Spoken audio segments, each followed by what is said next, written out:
আমরা যার সমর্থনে এসেছি তিনি ইতিমধ্যে গত 2 মাস ধরে আপনাদের এলাকায় বাড়িতে বাড়িতে পৌঁছে গেছেন। তার ইচ্ছা শক্তি, তার লক্ষ্যে অবিচল থেকে অর্জুনের লক্ষ্যভেদের মতো এই আসন থেকে তোলামুলকে পরাস্ত করে ভোট কাটা পার্টি সিপিএমকে নোটার নিচে রেখে আসনটি জেতার লক্ষ্যে তিনি কাজ করছেন। প্রিয় সজল ঘোষ আমাদের এই রাজ্যের অত্যন্ত বলিষ্ঠ প্রতিবাদী কণ্ঠস্বর। লোকসভা নির্বাচনের সাথে উপনির্বাচন হচ্ছে। উপনির্বাচনের কারণও আপনাদের জানা হয়ে গেছে। সম্মানীয় তাপস রায় পিসি ভাইপোর এই কোম্পানিকে টাটা বাই বাই করে বলেছেন এই রকম একটা প্রাইভেট লিমিটেড কোম্পানি যেখানে বাক স্বাধীনতা নেই, আভ্যন্তরীণ গণতন্ত্র নেই, পরিবারবাদ, দুর্নীতি আর আপনার তোষণের রাজনীতি যেখানে চলে, আমি থাকব না। আপনাদের কাছে আমি নিশ্চিতভাবে বলে গেলাম তাপস রায় মহোদয় দিল্লি যাচ্ছেন, তাকে কেউ হারাতে পারবে না, অনেক ভোটে জিতবে। আর আপনারা সিল্লাকে তো দেবেনই। কেন দেবেন? তার পক্ষে 5 মিনিট বলে কেন বিধানসভার ভিতরে সজল ঘোষকে আমার চাই, আমি সেই জন্য কিছু কথা আপনাদের বলবো। আর একটি সভা আছে, এটি আমার 5ম কর্মসূচি। মাঝে নন্দীগ্রামে দেখেছেন 56 বছরের বৃদ্ধাকে এই গুন্ডারা খুন করে দিয়েছে কাল রাত্রি 2টায়। রথিবালা আড়ি, শিডিউল কাস্ট পরিবারের মা। সেখানেও লড়াই করতে হয়েছে আমাকে। 7 জন বিজেপি কর্মী রক্তাক্ত। তারপরে আপনাদের এসেছি আরো একটু সবাই যাব। প্রথমত লোকসভা নির্বাচনে বোতাম টিপতে হবে 1 নম্বরে পদ্মফুল চিহ্নে শিলভদ্র দত্তকে। আপনারা জানেন এই নির্বাচন দেশের নির্বাচন। এই নির্বাচনে ভারতবর্ষের প্রধানমন্ত্রী তৈরি করার ভোট 8 থেকে 80 বুকে হাত দিয়ে বলুন তো এই মুহূর্তে দেশে প্রধানমন্ত্রী হওয়ার যোগ্য নেতার নামটা কি? এই মুহূর্তে দেশে বর্তমান প্রধানমন্ত্রীর বিকল্প কোন মুখ আছে? নেই। 543-এর মধ্যে 460টার বেশি আসনে ভোট হয়ে গেছে। 300-র কাছাকাছি আসন ভারতীয় জনতা পার্টি পেয়েছে। আমি হলফ করে বলে গেলাম আপনাদের। এবং গণনার আগে 3টে আসন বিনা প্রতিদ্বন্দ্বিতায় আমরা জিতেছি। মধ্যপ্রদেশের খাজুরাহ, ইন্দোর, গুজরাটের সুরাট। কোন লড়াই নেই দিল্লিতে। তাহলে কাকে পাঠাবেন? অধ্যাপক সৌগত রায়, তার তো রিটায়ারমেন্টের বয়স হয়ে গেছে। সৌগত রায় মহোদয় যে দলকে প্রতিনিধিত্ব করেন, ভারতবর্ষের নিরিখে ওই দল একটা এঁদো পুকুর, গঙ্গা-পুকুর। আর ভারতীয় জনতা পার্টি একটা সাগরের মতো। 543-এ আমরা লড়ছি 543, আর তোলামূল লড়ছে 45, 5টাও পাবে কিনা ঠিক নেই। কেন ভোট নষ্ট করব? মোদি হ্যায় তো মুমকিন হ্যায়। মোদিজি 14 সালে আসার আগে দেশ 12তম অর্থনৈতিক দেশ ছিল আমরা, ভারত আজকে 5ম। মোদিজি তৃতীয়বার, ভারতবর্ষ তৃতীয় অর্থনৈতিক শক্তিশালী দেশ, থার্ড ইকোনমিক্যালি স্ট্রং কান্ট্রি হিসেবে ভারতবর্ষ সামনে আসবে। মোদিজি কি দিয়েছেন আমাদের? মোদিজি G20-র চেয়ারম্যানশিপ করেছেন। মোদিজি কি দিয়েছেন আমাদের? মোদিজি ট্রিপল তালাক খতম করেছেন। সংখ্যালঘু মুসলিম মহিলাদের চোখের জল মুছিয়েছেন। মোদিজি 370-35-এর আমাদের প্রণম্য, যিনি না থাকলে আমরা বাংলাদেশে থাকতাম, ইসলামিক কান্ট্রিতে, তার নাম হলো ভারত কেশরী ডক্টর শ্যামা প্রসাদ মুখার্জি। তিনি বলতেন, এক দেশ এক বিধান এক নিশান এক প্রধান, মানে একটা দেশে একজন প্রধান, একটাই আইন, একটাই পতাকা। কংগ্রেসের ভুল নীতির জন্য দেশে দুটো পতাকা ছিল, একটা কাশ্মীরের পতাকা আর একটা দেশের পতাকা। কাশ্মীরের লোকেরা গোটা ভারত কিনে ফেলতে পারে, ভারতের লোকেরা কাশ্মীরে জমি কিনতে পারবে না। আজকে নরেন্দ্র মোদীজি, অমিত শাহজিরা 370-35-এর হাঁটিয়েছেন।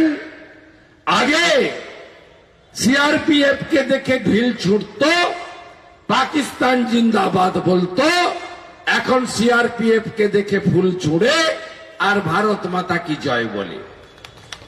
নরেন্দ্র মোদীজি ভারতবাসীর আস্থার জায়গা ভগবান রামচন্দ্রের জন্মভূমি।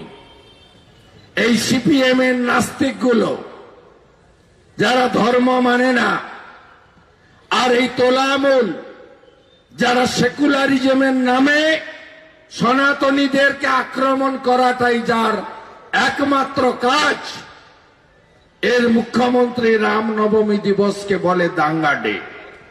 সিপিএম এর চরিত্র শুনবেন, নন্দীগ্রামে কি করেছিল 21-এ মমতাকে জেতানোর জন্য। আমি যখন ফাইট করছি তৃণমূল ছেড়ে, মন্ত্রিত্ব ছেড়ে, পিসি ভাইপোকে উৎখাত করার জন্য, তখন সিপিআইএম মীনাক্ষী মুখার্জিকে পাঠিয়েছিল আমাকে হারিয়ে মমতাকে জেতানোর জন্য। আমি যখন 2014 সালে দাঁড়িয়েছিলাম লোকসভাতে, আমার বিরুদ্ধে সিপিএম এর প্রার্থী ছিল ইব্রাহিম আলী। আমি যখন 2016 বিধানসভায় দাঁড়িয়েছি, আমার বিরুদ্ধে বামফ্রন্টের প্রার্থী ছিল কবির মোহাম্মদ। আর 21-এ সনাতন রাষ্ট্রবাদীদের ভোট যাতে ভাগ হয়, সংখ্যালঘু মুসলমান ভোট যাতে 100-তে 100 মমতা পায়, 65,000 ভোট ছিল, সেই জন্য সিপিএম মীনাক্ষীকে দাঁড় করিয়ে 6,200 ভোট কেটেছে। এখানেও যাদবপুর থেকে ডক্টর সুজন চক্রবর্তী এসেছেন তৃণমূলকে জেতানোর জন্য, ভোট কাটার জন্য, জেতার জন্য নয়। এই পার্টিটা সাইনবোর্ড হয়ে গেছে। 2011-তে বিরোধী দলনেতার নাম কি? ডাক্তার সূর্যকান্ত মিশ্র, সিপিএম। আজকে বিজেপির যা সংখ্যা বিধানসভায়, সেদিন সিপিএম এর তাই সংখ্যা ছিল 70-75। একটা লড়াই দিয়েছে 5 বছর, 11 থেকে 16। বিমান বাবু গিয়ে ফিস ফ্রাই খেয়ে এসছেন নবান্নতে। অপোজিশন লিডার দেখেছেন, আমি আমার কথা বলবো না। আপনারা 3টা অপোজিশন লিডার দেখেছেন, 11 সিপিএম, 16 কংগ্রেস, 21-এর বিজেপি। আপনি ঠিক করুন কোন opposition leader no setting opposition হিসাবে এদের প্রত্যেকটা দুর্নীতি সামনে এনেছি আমরা। বিধানসভায় এত সংখ্যাগরিষ্ঠতা, ঢুকতে ভয় পায় মমতা ব্যানার্জি। একদিন চোর চোর বলছিল, আমরা সেদিন অমিত শাহজির সভা করছি 29 নভেম্বর 2023। ভেবেছে আজকে শুভেন্দুরা নেই, ফাঁকা মাঠ, কালো জামা কাপড় পরে, থালা বাটি ঘন্টা নিয়ে, একদিকে চন্দ্রিমা আর একদিকে শশী পাজা থালা বাজাচ্ছে নির্লজ্জের মতো। মোদি চোর, অমিত শাহ চোর। আমি এয়ারপোর্টে অমিতজিকে নামিয়েছি, আর আমি ইউটিউবে দেখলাম মমতা ব্যানার্জি ওখানে ঘন্টা বাজাচ্ছে। গাড়িটা ঘুরিয়ে নিয়ে পৌঁছালাম। পৌঁছে চোখের সামনে বলেছি, চোর চোর চোর, মমতা চোর। এই লড়াই আমরা করেছি, সিপিএম করতে পারেনি। এবারে আসি, কেন সজল ঘোষকে বিধানসভায় চাই। আমাকেও আমার পার্টি বলেছিল, আপনি লোকসভায় ইন্টারেস্টেড নাকি? আমি বললাম, আমি তো দুবার এমপি ছিলাম, 9, 14, দুবার। আমি দিল্লি থেকে চলে এসেছি কলকাতা। আমি মন্ত্রিত্ব ছেড়েছি, এমএলএশিপ ছেড়েছি। আমি সাধারণ নাগরিক হয়েছি আগে, তারপরে অমিত শাহজির হাত ধরে আমি পদ্ম ফুলের পতাকা নিয়েছি মোদিজিকে দেখে। কারণ ভারতীয় জনতা পার্টি একটা নীতিতে বিশ্বাস করে, নেশন ফার্স্ট, রাষ্ট্র আগে, দল পরে, ব্যক্তি অনেক পরে। মমতা ব্যানার্জির প্রাইভেট লিমিটেড কোম্পানি, কোন মূল্য আছে? সৌগত রায়দের কোন মূল্য আছে? এখানকার তোলামূলের নেতাদের, হ্যাঁ, কামিয়ে খাওয়ার ব্যাপারে এরা ওস্তাদ। একটা পুকুর আস্ত রাখেনি। বরানগরে কোনো পুকুর আর জলা নাই, নিকাশি নাই। 3 জনের সমঝোতা, কাউন্সিলর, প্রমোটার, থানার ওসি বা আইসি।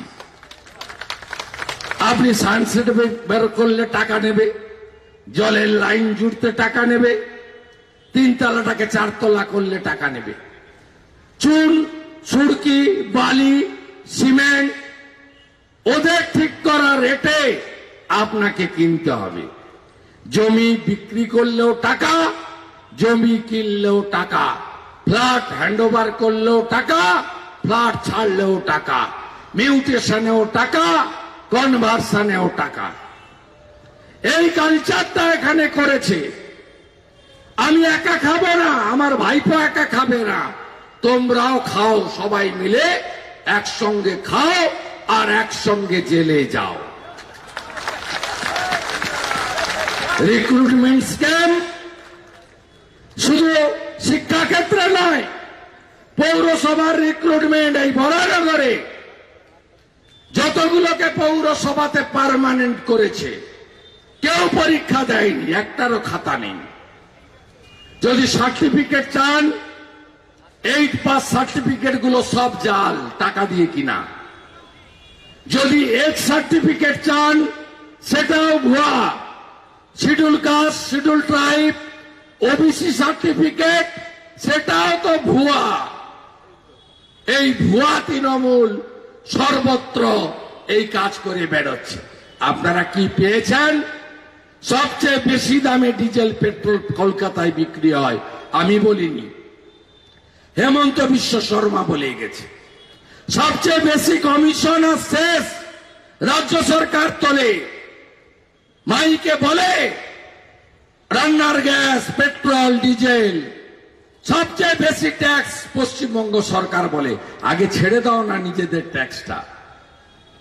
92 টাকা লিটার পেট্রোল লখনৌতে, আর এখানে 105 টাকা লিটার। সব জিনিসের দাম বেশি। আপনারা কি দেখেছেন 11 সালের আগে হোল্ডিং ট্যাক্স, ট্রেড লাইসেন্সের ট্যাক্স, প্ল্যানের ফি, কনভার্সন মিউটেশনের ফি কত ছিল, এখন কত নেয়? আমি বিধানসভায়, আমার অনেক সাথী দিল্লি চলে যাচ্ছে। মনোজ টিগ্গা দিল্লি চলে যাচ্ছে, জিতে গেছে আলিপুরদুয়ার। অগ্নিমিত্রা পাল দিল্লি যাচ্ছে। অনেক সাথীরা দিল্লি যাচ্ছে এমপি হয়ে।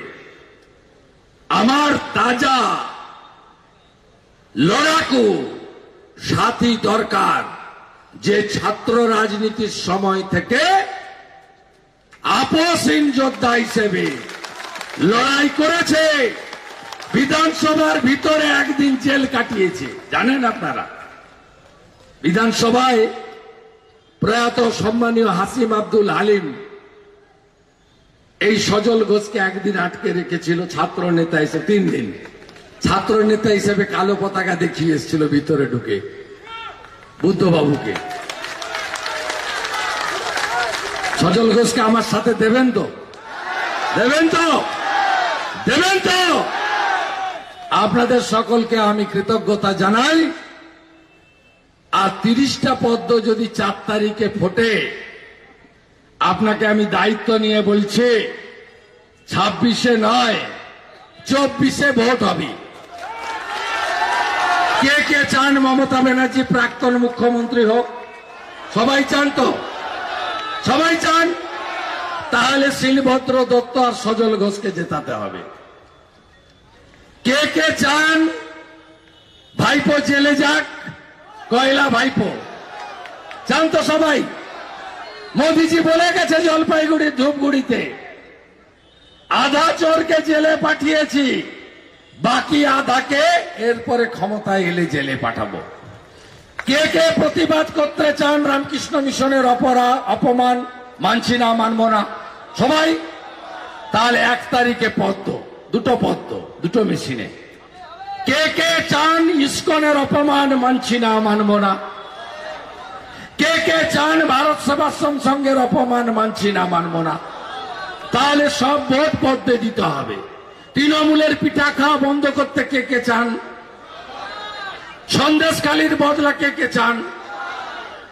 তাহলে সবাই পদ্মে ভোট দিতে হবে। এই বিনীত আবেদন রেখে, আরো কোনো বক্তা হয়তো আছেন, আমার আরেকটি সভা আছে,